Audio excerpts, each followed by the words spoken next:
Hello, everyone, and welcome to the Mentor Talk, the unique destination for insightful conversations with experienced professionals.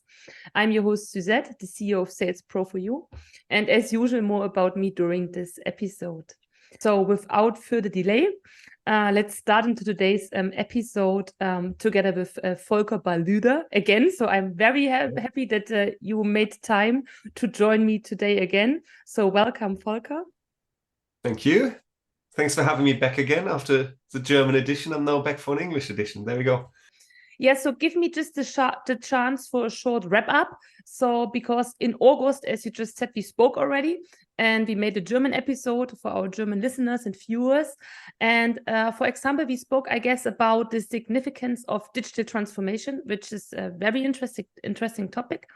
And before we start again to dive deeper in other topics, I would like again to highlight your expertise because you have more than 20 years of experience in sales and digital marketing. And you are supporting German and British companies, which is very interesting with respect to launching their products and services into 4-agent markets. And I also remember that we had a very lively discussion about cold calling versus social selling. And I believe we also spoke about revenue intelligence platforms, which is also very interesting for me, because I also would like to understand further how also this what is it called? Software as service, so SaaS solutions can help me or other businesses to improve my sales cycle. So yeah, let's continue, Volker. Yeah, perfect. So thanks again for having me back. So I don't know if you want me to do a short intro again, because I suppose anyone who listened to the German version probably won't listen to this one again unless they like me that much. And most English speaker probably didn't listen to the German version. So yeah, so as you said, I started in sales 20 years ago. So moved from Germany to the UK to finish my studies. Got 2 good degrees. So I'm very privileged in that sense.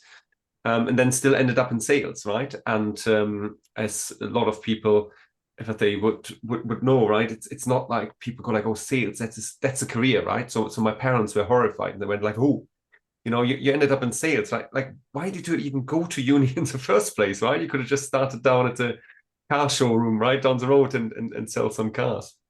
But I think that has changed now. So particularly if I say with a good influence of our American friends, right? Where sales is if I say a proper profession. In the UK now it's a proper profession, at least in my opinion. And I think Germany is now getting there as well. So things have changed, which is good. So people acknowledge sales of being a career choice rather than, oh yeah, I couldn't find any other job. I might as well either go to the army or I do sales, right? So in that sense, I think it's good. So I moved through the ranks, launched a few companies. If I say unfortunately or fortunately for other people, so some went well, some didn't go well. Launched new units within bigger companies. So I worked for the likes of IIR or DMGT, where I launched events into the German market. So there was always an element, if I say, selling from the UK to Germany or helping German companies to come to the UK. And if I say in 2010-ish, I joined, if I say, the programmatic advertising revolution. So a lot of SaaS sales, media sales, joined advertising technology, and stayed in that, more or less until 2019, when I decided it's time to work for myself. It's time to do more of the fun bits and less of the politics. Because I got a bit fed up of politics, got a bit fed up of redundancies, mainly when at least in my case, American companies bought European companies, and I had to take redundancy. I then did the same again, position a company, got sold, took redundancy. So eventually I went like, you know what, I can charge more money for doing the same job, so why don't I work for myself? So I started, pretty much now 5 years ago, as interim and fractional chief revenue officer. So I go into companies and help them to position themselves, to sort out sales processes, marketing processes, and coach salespeople work with the leaders. And if I say over the last, few years, if I say my positioning now is more, if I say sales consultancy. So I'm still kind of doing the CRO role, but, more as a consultant. So I'm doing maybe a day a month, 2 days a month, depending on what a company wants and needs. And I do a lot of sales coaching. So working with, if I say CRO and level, VP level and downwards, all the way down to SDR level, helping them to sell better, whether that's more mindset, whether it's some, with more executive level, it's sometimes stress reduction, sometimes, it's leadership skills, just being a sounding board, a mentor, a coach. So that's what I'm focusing on these days. So more in the sales enablement space than, if I say, the hands-on CRO roles at the moment. But, if I say any role that could come up could be different. And they're all SaaS companies, they're all tech companies, and they're a lot of fun. So I think I work across 6 or 7 companies at the moment. So all great. Well, very impressive. Thank you so much, Volker, for wrapping up your expertise in a nutshell. I would like to straight jump into the first question I just wrote down. You know me, I have a lot of questions, but I picked out already 2. So the first I would like to ask you is what, or maybe to explain it a bit better before formulating a question. Yeah. You mentioned especially in the UK or in the US, proper sales is now a profession. So yes. What is the difference to sales techniques in Germany or in other countries? Oh, good question. So if I say it has nothing to do with the methodologies, I think are the same across the globe. But there are nuances, of course, of differences, how you sell and where you sell. So there's a typical example, and if I say being based in the UK, I'm kind of sitting in the middle between Germany and the US. So having worked for a lot of American companies, you often find that American CEOs like to join meetings, right? And, or CEOs, they come over from the US and go like, oh, we need to teach. And then they go into meetings, take over, give the full sales pitch, and, then wonder that no one is selling. And, I've seen that with many companies I worked for, and have coached CEOs, and said, guys, this, tune it back a bit, right? This is not how we sell. And whilst if I say in the UK, there's a lot of emphasis around, rapport building, particularly if I say in the advertising space where I'm coming from, the media space, right? It's all about fine wine dining. I don't want to use the word bribery, but it's borderline bribery before you go into business. And that's a culture, for instance, you don't necessarily find in the States, right? So it's not as common in the States, at least in my experience, to go out for really long lunches, drink a lot of alcohol, and then decide what you do business wise, in the future. And likewise, I think in Germany, if I compared, Germany is less about rapport building. If I say traditionally, Germans like to do business, they get straight to the point. So in that sense, they're actually quite similar to the States. But then once the business is done, so if you have let's say an hour-long meeting, you do 45 minutes of business in Germany, and then you talk 15 minutes about family. Whilst in the UK, it can often be opposite. You talk about the family or, building rapport first, and then you might end up, 15 minutes talking about business. So it's almost like the relationships are stronger. And I think American generally, if I say whoever's listening, this is all generalization, right? It obviously depends by industry, it depends by individual. So I can only talk from experience I have. If I say America is still very much relationship based, but also very business based. So I think the US has a right approach, but I also think coming back a little bit to your question as well, because America has, if I say, seen sales more as a career, I think things are more accepted and things are more, I say, defined how you do business. Whilst if I say the UK and Germany still kind of finding their feet a little bit. But if I say overall, it's, if I say sales in the end of the day, it's sales, right? You buy from people you like, You buy from people you trust, and people you can build rapport with, and people who have knowledge about their product, right? And if I once had a German colleague who came to a meeting in the UK, and I said to him afterwards, he was like a German tank, right? Kind of like sitting down, just downloading all the information. So similar to what I've seen from my American colleagues, without even acknowledging questions and things like that, just don't wash well. And that's where I can add a lot of value in terms of working with German companies, advising them how to structure the sales team in the UK, and then of course if you have local sales teams, how to train them. And often what I find is when you have, if I say you have a British and a German sales team, and you bring them together in one sales team to one, if I say CRO or VP sales or whoever they roll up to, there could be differences in terms of how they approach it and how they report and so on. And being, the fly on the wall there and coach people there in terms of the cultural differences is a huge benefit as well. Thank you so much for answering my question.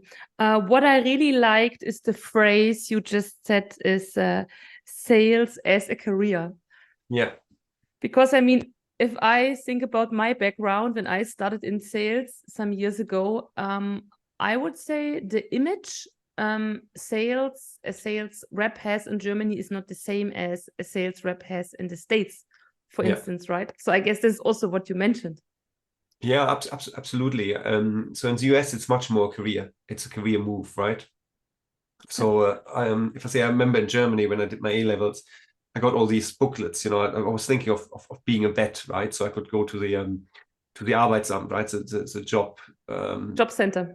Job center, yeah, and I could get all this information about becoming a vet, and there was a questionnaire. How much of my time do I want to spend outside and inside an office, and all these. I remember. Few years on, I still remember all this. Sad me, but I never became a vet, for better or for worse. But there was never one that you put on, go like, I want to be a used car salesperson, right? Or I want to be a software salesperson, right? It's not what you did, right? You didn't do a degree and then go like, oh, I'm going to go into sales, right? You would do, particularly in Germany, and I know the system has changed since I went to uni. You would do a degree, if I say very specialized degree, very theoretical degree, which was never my thing, to be honest, right? And then you almost go into research or something like that. Whilst the UK, again, from a degree system, from university system, it's a lot more practical. So it's more applicable to the outside world, the real world, in terms of what you will actually end up doing. So I studied engineering and management, which means I could have started as an engineer, or I could start it in a management role. So it was much more if I say open to whatever you wanted to do, and people do business degrees or law degrees and then end up in complete different areas, right? Whilst in Germany, and I think it has changed now, it's a little bit more structured. But again, right, the career services at university never said, why don't you go into a sales role, right? That's where you want to end up. It's just, but I think it's changing. I think it's changing, and it's changing for the better. I mean, we have much more sales organizations now that help salespeople to progress in their career, get accreditations, much more training and development, sales methodologies. I believe people are standing more and more, the importance about, sales, right? I mean, it's a part of the customer journey, independent of B2B or B2C. So yeah, I totally agree. I would like to speak about your expertise as a coach, especially for sales. Because you said you love teaching and you're also working with companies, companies from different countries. We just said Germany and the UK. I'm very interested also in maybe using and adapting your insights. Maybe you can share some key findings or some key learnings. Yeah. I mean, a story I always like to share is, so it goes back to my early days in telemarketing, actually. So we were selling conferences to the German market. So there was a German team. But then there was an international conference, and we weren't allowed to work on them for the German market. It was a UK team calling people in Germany, and I'm like, why do they do that? Why don't we do that? And I don't think it was deliberate at the time. And should my old sales manager listen, then apologies. But but to be honest, they did a really good job. They were really successful. They were more than us selling to the Germans. And I wondered why that is. So I started listening into some of the calls, and it was really interesting. They were, what I would call over friendly. They were super friendly to the Germans, right? So they come in, speaking English to a German person, being super, pitchy, super, friendly, explaining everything and literally taking over the conversation. And that's something to in my mind anyway. And if anyone is listening and disagrees, please reach out and I love to have that conversation. So they were so friendly that the Germans almost felt like overwhelmed when like, I almost have to buy, right? But also this person is so friendly. No one, that if I say calls me in German would ever be that friendly, right? Because if you in German mother tongue call someone in Germany and be super friendly, they go like, oh, there's something dodgy going on, right? It's suspicious. Yeah. So I think because it comes in a foreign language, they went like, oh, this is really great. There's someone really, really friendly, right? Not a grumpy German person calling me here. And so they were really successful. So I used that to my advantage. Many years later, I think it was Berlin I was flying into, and the old Schönefeld airport, and I arrived there and I tried to figure out how to get to Berlin city center. And I'm like, oh, I need to buy a train ticket. And I just looked at the machine and I'm like, I can't be bothered figuring that out. So there was a lovely lady from the Deutsche Bahn, and so I thought, oh, you know what, I'm going to try what my UK colleagues did. So I was over friendly in English to her, and she didn't The lucky recognize. lady. Yeah. She didn't recognize my German accent, and she was like, "Oh, someone's so friendly. Of course, they're going to help him." So she pressed all the buttons, whatever. Obviously, I still had to pay for the ticket. She didn't pay for the ticket, so it definitely works to be super friendly. But yeah, I think that's just something. A nice anecdote I always like to share when it comes to cultural differences. And as I mentioned earlier, right, the rapport building is super important and becomes more and more important in Germany, of course, as well, particularly as we move more into enterprise price deals, right? So if the more you move away from transactional sales, the more the personal relationship becomes important. I mean, I'm still working on some deals at the moment for some of my clients, and taking clients out for dinner, etc. But it's more of a process in Germany. It's less. I want to say in the UK, it's almost like it's a given. It has to happen. While in Germany, it's still kind of like, oh yeah, that would be nice, but are we allowed to? Should we? So and again, the more or the bigger the deal, the more accepted it is as well. Yeah, totally. And it's also, for me, it's like, it's an emotional question. I mean, how could I refuse an offer from a potential business partner when he is so super friendly, right? What should I do?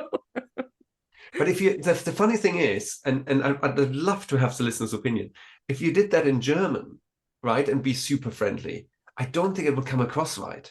It's because there is a language barrier naturally, and people almost accept it because it's in a different language. So it's I think there's definitely something there.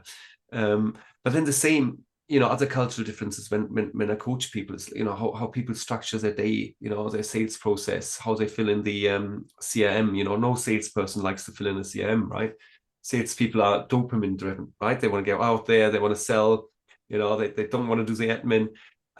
But you're most likely finding someone in Germany doing the admin than if I say in the UK or than the US, right? And it's just because they're, I think the German word is pflichtbewusst, right? They're more like, oh yeah, it's part of my job role. I accept it and I have to do it. So they're more playing by the rules essentially, right?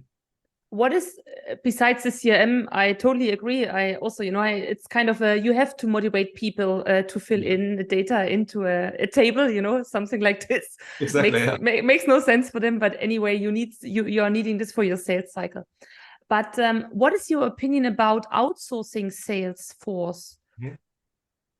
Outsourcing sales force. Yeah, I mean, you're the sales reps, right? For example, you're a Okay. company and you would like to boost your sales, right? And you need somebody who's an expert like you in sales, right? Is there any kind of a trend? Because I am just recognizing that companies are more and more looking for people, like sales experts on demand, like what we are Yeah. offering. But what is your opinion about this? I mean, is this a trend for you as well? What you see in the UK? So I can't see as say I see a trend in that at the moment. I think for SDRs definitely for business development. So cold calling, we discussed it last time, right? Cold calling or for social media. If I say for the more volume task, I think it makes perfect sense for lead generation to outsource that. I mean, unless you have enough of, if I say, big enough business to justify hiring, I don't know, 5 or 10 or whatever SDRs in-house.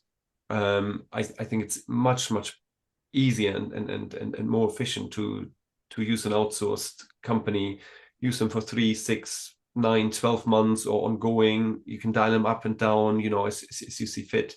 They have the databases, you can work with them very closely so that they become an extension of your team. I But think that's definitely a trend. Yeah. for me, Yeah. it's just like an emotional conflict about the things we just spoke before. Because, Yeah. if I outsource my sales power to a company or I don't know, to somebody who's working like a robot and cold calling people, let's say 200 leads per day. Yeah. I mean, I don't know I am always, trying to build a relationship anyhow if I'm calling somebody or meeting somebody in person. So, you know what I'm trying to address. I know what you're trying to say, but I think for the first contact, it doesn't matter, right? Because the purpose of that team is to get a meeting in. And if you take over from the meeting and then start building the relationships and the rapport, absolutely fine. Because whoever you sell to, they know, right? They know they'll be called by, if I say a call engine, right? So someone said the other day, it's probably going to be taken over by AI soon, right? AI calling you and saying, "Oh, hello, you want to buy?" The future's That's creepy. growth, right? That's super creepy. No, I don't want this. Yeah, let's not go down that route. But I think it's I know a friend of mine. He runs a company where he actually trains SDRs and then, if I say, almost sells them back to the company. So from outsource to in-house them. But I don't think you have to in-house SDRs. The emotional connection comes when you start engaging with the prospect.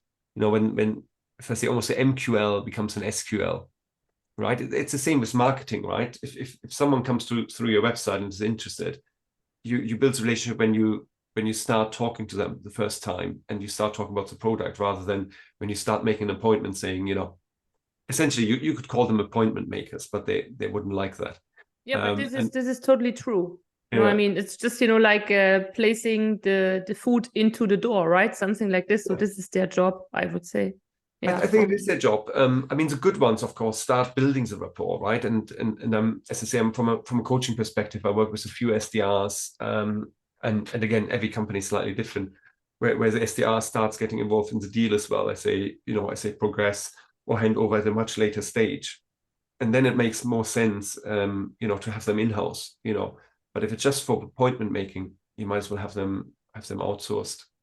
You know, because also, if sounds terrible word, but I can't think of anything else. Though shelf life of an SDR, right? That someone who just makes appointments, it's 12 months, maybe, maybe 18. I lasted 18 months in telemarketing, and then you go, I want to do something different, right? I want to do something different with my life, something better. But of course, some people are so happy with it, they do it all their lives. But most want to progress into a sales management position. They want to progress into an AE position, and that's why, again, a friend of mine, trains people up for an SDR, keeps them for about a year, and then moves them into a company as sales managers and AEs. So there are different models. Some companies obviously have, say offshored, or nearshored people, and then how good is the quality then? Again, if it's managed properly, it can be really good. But yeah, I think that's the roles that are offshored and or outsourced. From a higher level sales, I mean, I guess that's what I still do, right? As an interim, where people get me in for my expertise. And I still get my hands dirty or my hands clean, if you like, with some deals, because I still enjoy it, right? So I still nurture some clients. But it's a question of how do you deploy someone, if I say like myself, right? How many days do I need a month?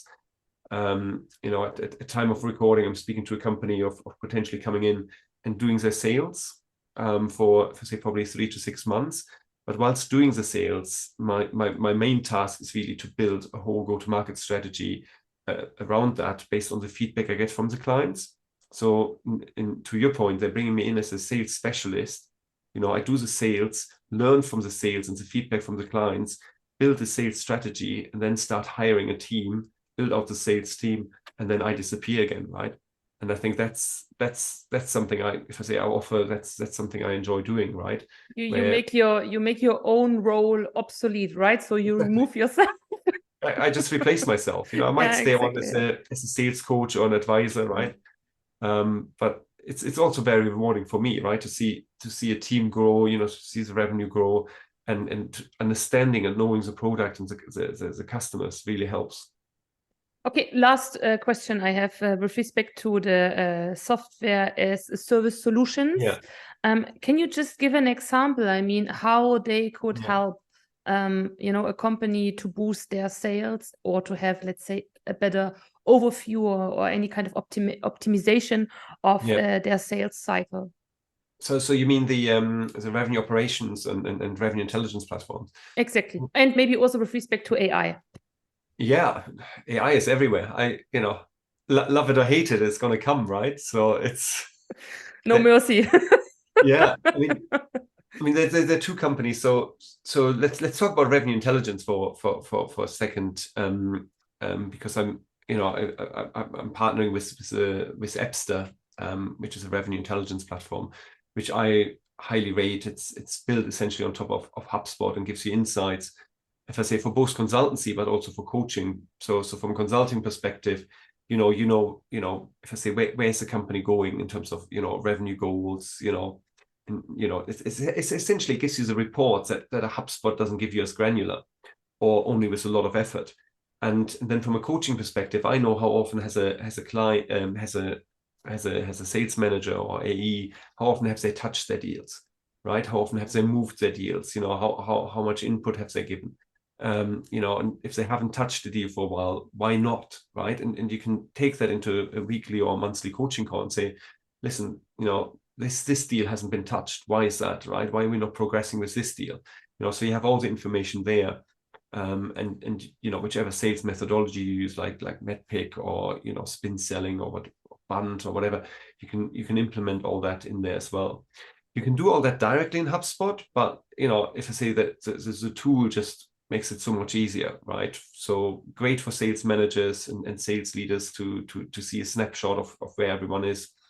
Great for sales coaching, exactly what the individual is doing. So that's why I really like it. From an AI perspective, and I'm sure Epster has AI as well. I'm advising a company called Spiky.ai, and Spiky.ai is, for a better word, it's a note-taking app, right? So it analyzes your conversation, so it's conversation intelligence. But then it also has a whole coaching element in there, analyzing, are you do you use a positive tone of voice? Do you engage with your opposite, right? Do you use language, body language, but also, what kind of language do you use? And they have lots of other features coming. So they're sitting somewhere between, if I say, Firefly, a pure note-taking tool, and the Gong, which, is totally AI driven from what I understand. So great tool that utilizes AI, for sales conversations. So I use it both as a note-taking tool, but then also with coachees in order to, understand where there's room of improvement. And of course you can go in and have a look at the, at the video again, analyzing sales calls, get summaries, and it just makes your life so much easier, right? You save a ton of time reviewing calls. Wow, super interesting. I never heard about any kind of a tool which is able to analyze how I talk to people. There we go. You try out Spiky.ai, right? It's a great tool. I mean, No, I have to do it. Really, I have to do it. I there's always room for improvement, so why not?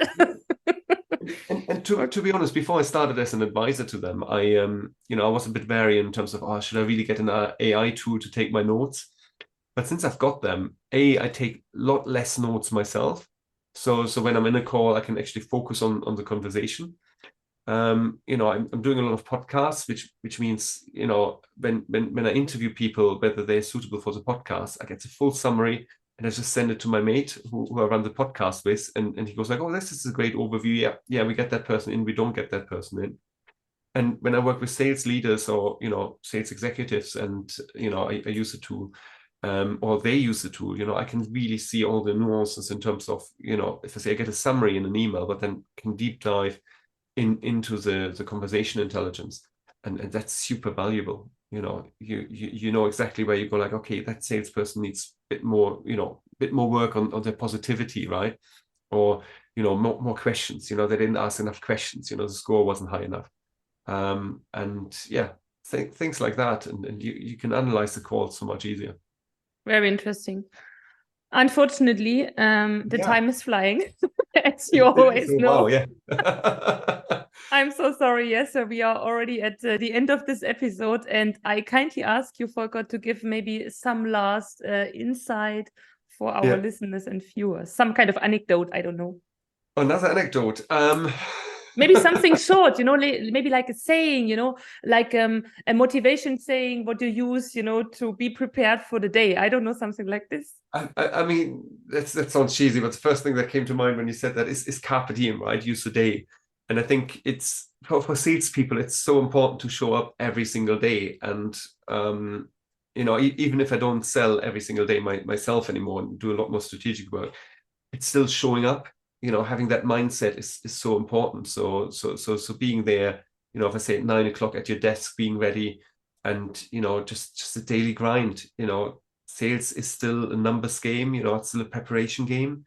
You want to get into the mind of the opposite to close those deals, and you just have to be ready to do it every single day. So a bit cheesy, but it's still true. Thank you so much. Yes, and that's wrapping up our enlightening episode of today's The Mentor Talk with Volker Ballueder. Thank you so much, Volker. And thank you for having me. Yes, always a pleasure, right? So maybe there's another episode coming up. I don't know yet, but let's see. So some closing words from my end. As usual, remember, success is a journey, and having the guidance and the wisdom of an experienced professional makes all the difference.